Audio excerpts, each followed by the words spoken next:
नमस्ते, मैं हूं आपके साथ शिल्पा रावत और इस वक्त आप मुझे देख रहे हैं जी उत्तर प्रदेश उत्तराखंड के डिजिटल पेज पर। आज हम बात करने वाले हैं एक ऐसे अपराधी की जिसकी शुरुआत तो ट्रक ड्राइवर के रूप में हुई, लेकिन एक कुख्यात अपराधी वो उत्तर प्रदेश का कैसे बना, इसके पीछे की हिस्ट्री हम आपको बताएंगे।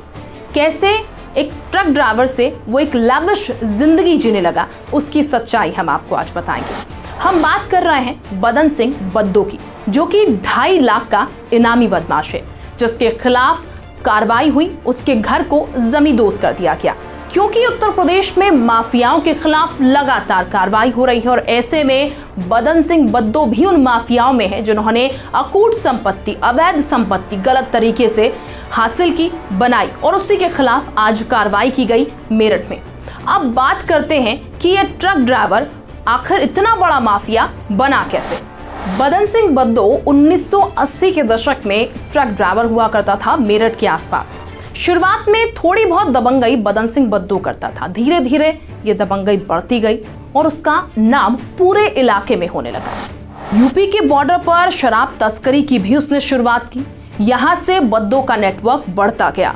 1988 में उस पर पहली बार हत्या का केस दर्ज हुआ, जब उसने दिन दहाड़े मेरठ के गुदरी बाजार कोतवाली में राजकुमार नाम के एक व्यक्ति की हत्या कर दी। पश्चिम यूपी के क्राइम नेटवर्क में बद्दो का नाम फैलने लगा था।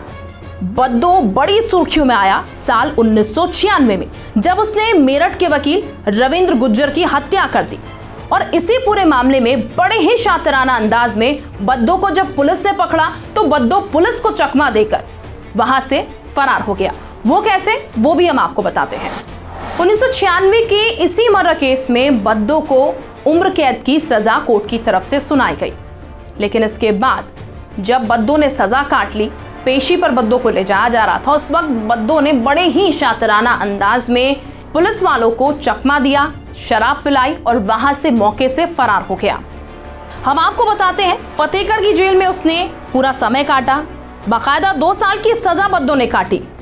मार्च 2019 में उसे एक मामले में फिर गाजियाबाद कोर्ट में पेश किया गया। पेशी के बाद पुलिस उसे वापस फतेहगढ़ ले जा रही थी, तो 28 मार्च 2019 का दिन था। शातिर बद्दो ने पेशी के बाद पुलिस को मेरठ के रास्ते होकर चलने के लिए राजी कर लिया था। पुलिस टीम उसे लेकर मेरठ के मुकुट महल होटल पहुंचती है। इस होटल में बदन सिंह का भी शेयर था। होटल में पुलिस की जमकर खातिरदारी की गई। खाने के साथ साथ शराब भी परोसी गई। टीम में शामिल आधा दर्जन पुलिसकर्मी शराब के नशे में धुत हो गए और यही वो मौका था जब बद्दो यहां पर से मौका देखकर फरार हो गया। और अब इतना समय बीत चुका है, लेकिन बद्दो अभी तक पुलिस गिरफ्त से बाहर है।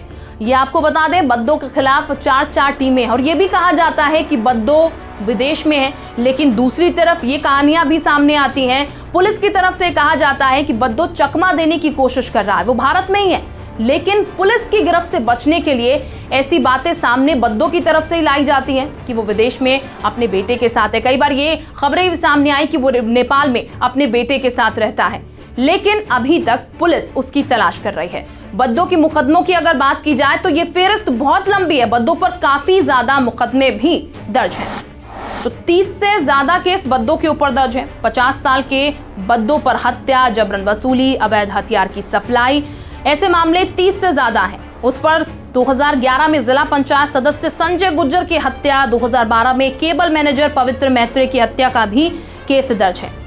अब उम्मीद हम ये कर रहे हैं कि जितनी जल्दी इस माफिया को पकड़ा जा सके वो बेहतर होगा। हालांकि उत्तर प्रदेश सरकार जो है वो माफियाओं के खिलाफ सख्त है और इसी कड़ी में कार्रवाई जो है माफियाओं के खिलाफ लगातार हो रही है। आज भी बद्दो के खिलाफ कार्रवाई की गई, उसके घर को जमींदोज कर दिया गया। तो अगर आप इस तरीके की स्टोरीज और देखना चाहते हैं और जानकारी पाना चाहते हैं तो हमारे पेज को लाइक कीजिए, सब्सक्राइब कीजिए और कमेंट कीजिए।